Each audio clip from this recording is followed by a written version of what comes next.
In the archives of the British Home Office for the year 1879, a seemingly unremarkable protocol survives, recorded in the register under number 812. This document constitutes the expert opinion of a chemical analyst summoned to examine the contents of the late Mrs. Elizabeth Adelaide Barclay's toilette table, wife of a prominent industrialist.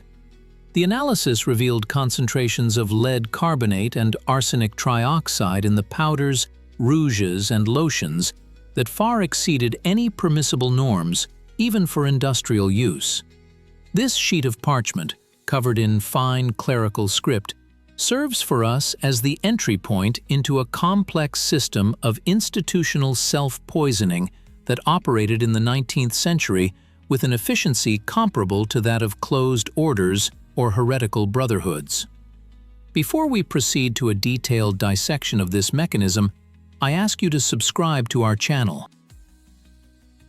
Your support enables us to continue archival searches and reconstruct the authentic history of events, relying solely on documents and facts. The study of the Victorian beauty industry requires the application of a method of power archaeology, since cosmetics in that era were not merely a means of aesthetic correction.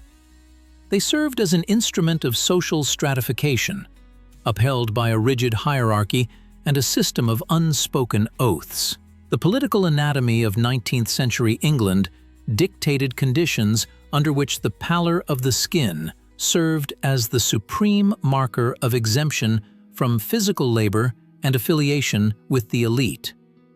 Amid the rapid growth of industrial capital and the blurring of boundaries between the old aristocracy and the new bourgeoisie, visual codes acquired the status of state interests.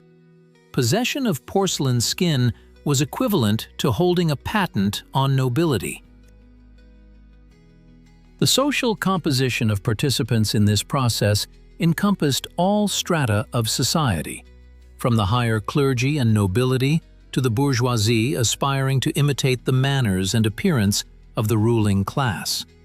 To understand the scale and durability of this system, it is necessary to conduct a thorough audit of the technological production chain, which was meticulously concealed behind a facade of aesthetics and well-being. The foundation of this artificial social marker was white lead, produced by means of the so-called Dutch process.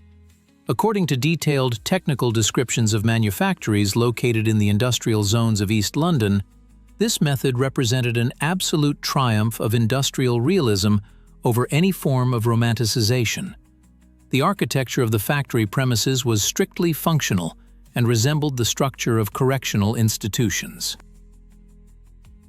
The process began with the placement of the thinnest lead plates, rolled into the shape of buckles to increase the contact area, into specialized clay pots. At the bottom of each such vessel was poured a solution of high-concentration acetic acid. These pots were stacked into enormous pyramids inside dark, unventilated sheds, with each tier abundantly layered with fermented horse manure or damp tanning bark. The technical regulations of the time prescribed leaving these constructions in complete isolation for a period of 8 to 12 weeks. During this period within closed premises, the most complex chemical reaction was initiated, based on decay and heat exchange. The heat released from the fermentation of manure led to the gradual evaporation of acetic acid. Its caustic vapors came into contact with lead, triggering a corrosion process, as a result of which the metal plates were covered with a dense, flaky crust of lead carbonate. In the reports of factory inspections dated 1864, it was impassively recorded that factory workers, the overwhelming majority of whom were women from the poorest strata of the population, engaged in the manual cleaning of these plates from the lead crust, were subjected to physical debilitation within a few short years due to constant inhalation of highly toxic dust. Nevertheless, it was precisely this substance, born from the vapors of vinegar and the emissions of excrement, after thorough grinding, that transformed into that very finest powder which representatives of high society applied to their faces to achieve aristocratic whiteness. This was the fundamental paradox of the Victorian industrial era. The ruling class literally covered their bodies with a product of chemical decomposition produced under conditions of the deepest sanitary degradation, thereby creating an impenetrable barrier between themselves and those who produced this product. The logistics and financial flows of this process were based on principles of complete institutional opacity. According to the surviving financial records of the Manchester and London trading chambers for 1860, the import of lead and arsenic was distributed through a complex, multi-level scheme reminiscent of the financing of shadowy political campaigns. About 60% of the supplies settled in the heavy industry sector and the production of paints and varnishes, while the remaining 40% passed through documents under the blurred category of pharmaceutical and cosmetic substances. By 1870, the volumes of purchases of white lead for these purposes reached an incredible mark of 1,200 tons annually. At the same time, in the customs declarations of port authorities, deliberately imprecise formulations were often used, allowing the concealment of the ultimate beneficiary of the supplies. A strict economic audit of these records shows that the margin on cosmetics based on toxic metals amounted to more than 400%. This circumstance made the production of powder one of the most profitable and at the same time most closed sectors of the British Empire's economy, ensuring the loyalty of controlling bodies through huge unofficial financial deductions. A special, almost sacred place in this hierarchical structure was occupied by the figure of Sarah Rachel Russell, known in social circles as Madame Rachel. Analysis of her activities allows one to understand the mechanics not only of financial but also of psychological subjugation of the elites. Her salon, located on Bond Street, functioned not as an ordinary cosmetic office, but as a real operational base where a conspiracy against human biological nature was carried out. According to the extensive protocols of the court sessions of 1868, Madame Rachel developed a unique, rigidly structured system of recruiting and retaining clients based on the exploitation of the fear of social isolation. The interior of her establishment was designed to suppress critical thinking and create an atmosphere of initiation. Heavy burgundy velvet curtains absorbing sound, dim gas lighting, a specific, suffocating smell of Eastern incense which served the sole purpose of masking the sharp chemical odors of reagents used in the laboratory on the basement floor. The logistics of visits was organized with the strictest confidentiality, reminiscent of the protocols of agent network meetings. Clients arrived exclusively in closed carriages with drawn curtains, entered the building through an inconspicuous side door, and never crossed paths with each other in the waiting rooms. Every woman who crossed the threshold of this establishment effectively took an unspoken oath of silence, because admitting the need for artificial enameling of the face meant admitting one's own physical imperfection or the onset of old age, which in the merciless Victorian society was unequivocally equated to the loss of political influence and social capital. The key document revealing the mechanics of this process is the testimony of Mrs. Mary Elizabeth Borrowdale, widow of a high-ranking officer, whose case became the central episode in the trial against Madame Rachel's salon. According to her sworn depositions, spanning more than 300 pages of the court report, she handed over a colossal sum to the salon owner, more than 5,000 pounds sterling over several years.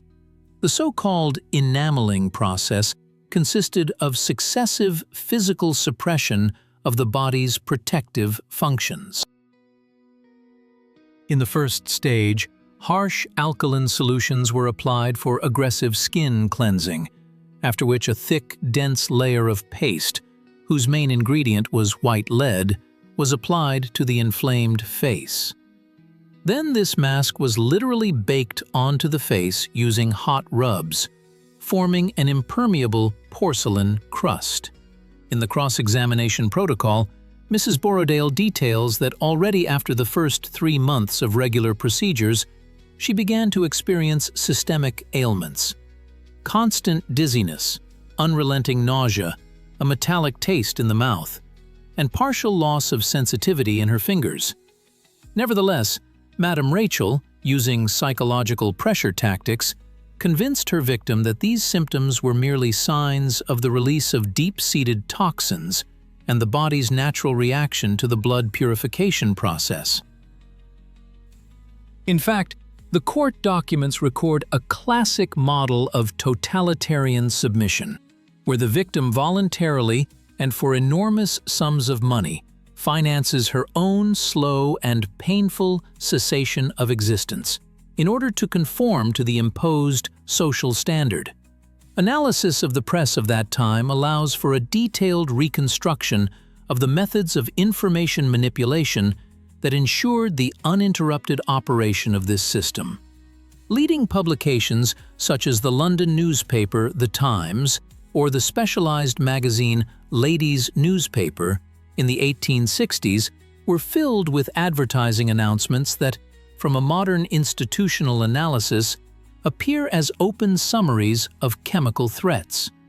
Let us consider the semantic structure of a typical advertisement from that period. The text read, "Dr. Campbell's safe arsenic wafers guarantee a complexion like the petal of a white rose. Absolute purity bestowed by nature itself. This unique remedy is completely safe for daily use by respectable ladies." Linguistic and semiotic analysis of such texts demonstrates a filigree use of euphemisms to mask lethal danger. Instead of direct terms like poison or arsenic, neutral concepts such as mineral extract or natural component were used. The process of chemical pigment etching was called lightening and spiritual renewal.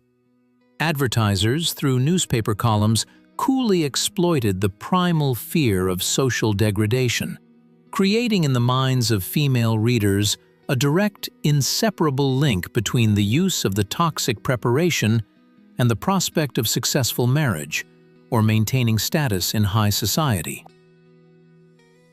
In essence, this was a large-scale information special operation, generously funded by a consortium of lead and arsenic producers, which successfully blocked any attempts by society to critically comprehend the real chemical composition of the imposed remedies.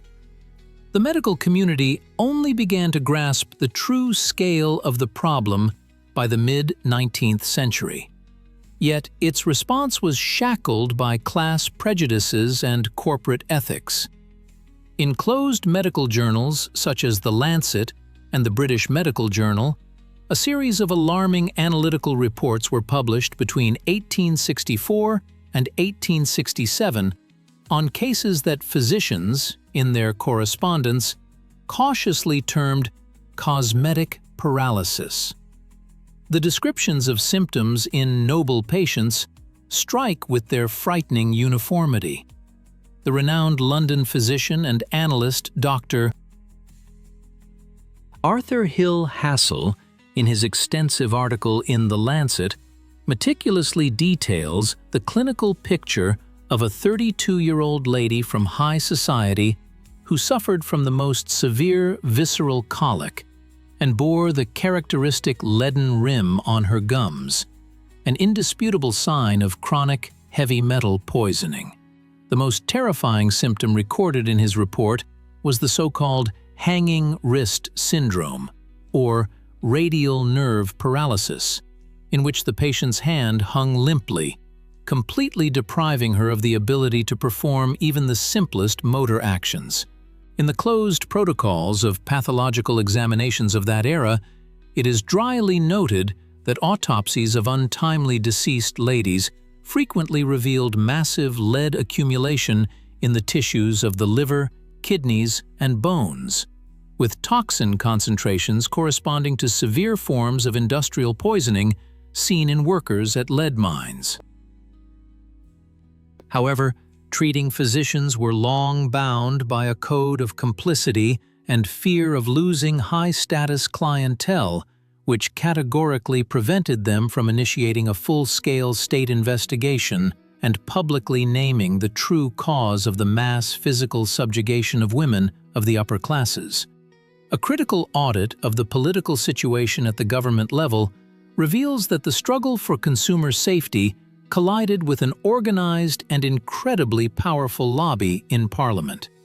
Prior to the passage of the Act on the Adulteration of Food and Drugs in 1875, multi-day fierce debates unfolded in the House of Commons, which a legal historian might classify as a direct clash between the interests of national biological survival and the fundamental principle of free trade. Lobbyists for major industrialists, led by the influential parliamentarian Sir Thomas Martin, argued from the rostrum that any legislative state intervention in the composition of consumer goods would inevitably undermine the chemical industry and collapse the economy of the British Empire. The parliamentary debate transcripts record his paradoxical assertion that a woman of a free country has the right to choose any available market methods of adorning her body herself, and the state must, under no circumstances, usurp the role of nursemaid to its citizens. This was a classic, textbook example of using lofty liberal rhetoric to provide legal cover for systemic corporate negligence. Opponents of the restrictive law aggressively pointed to the absence of court-proven direct causal links between the use of cosmetics and the demise of noble patients, cynically attributing the high mortality to the natural weakness of the female constitution and melancholy as the primary causes. Nevertheless, by the beginning of 1875, the number of documented information leaks from medical laboratories and investigative agencies had reached that critical mass which the government could no longer ignore without risking a political scandal. The Adulteration Act that was ultimately passed became the first legal document of state level in British history to impose direct restrictions on the use of toxic chemical substances in everyday consumer goods. The consequences of this act's adoption were comparable to a large-scale police operation. Across the country, there began a mass forced closure of underground perfumery laboratories and the confiscation of enormous wholesale batches of goods. The list of seized property in just the central London district for 1876 alone included 440 pounds of the purest arsenic trioxide, cynically packaged in ornate boxes from French chocolate candies, and more than 2 tons of lead white disguised in accounting documents as harmless talc-based baby powder. The documentary epilogue of the Victorian era convincingly demonstrates that the persistent system of cosmetic conspiracy was ultimately dismantled not so much by society's humanistic or moral progress as by the rapid development of independent forensic chemistry. The emergence and implementation in criminological practice of spectral analysis methods and the Marsh test allowed experts to infallibly identify traces of poisons in tissues even months after burial. This technological innovation made the further production of killer cosmetics economically unfeasible due to the sharply increased risk of ruinous court fines and lengthy imprisonment for manufactory owners. In the closed funds of the Home Office archives, there are still stored hundreds of unsolved cases of deaths under unexplained circumstances, which today, from the position of power archaeology and retrospective toxicology, are unequivocally classified as systemic, institutionalized heavy metal poisoning. The influence of these dramatic events on the development of the legal system of European civilization was truly fundamental. It was precisely on the basis of precedents created during the investigations of lead-white manufacturers and arsenic wafer producers that modern international standards of toxicological control and consumer rights protection laws were gradually formed. However, the fate of the confiscated archives of Madame Rachel and other major dealers in poisonous beauty remains partially hidden from independent researchers, as the lists of regular clients of these salons featured individuals whose direct descendants still occupy significant positions in the political and financial hierarchy of the United Kingdom. This historical investigation shows with ruthless clarity that behind the dazzling whiteness of the ideal Victorian face lurked a dark, well-oiled mechanism of industrial and social suppression. In this system, beauty standards served merely as a byproduct in a cynical scheme to extract super profits from the natural human desire to secure one's social superiority. Every financial report we have analyzed, every medical extract, and every page of parliamentary transcript serves as irrefutable proof that the structure of capitalist coercion is capable of taking the most refined forms, turning the physical elimination of citizens into a routine statistical error for the sake of preserving the immutability of social boundaries.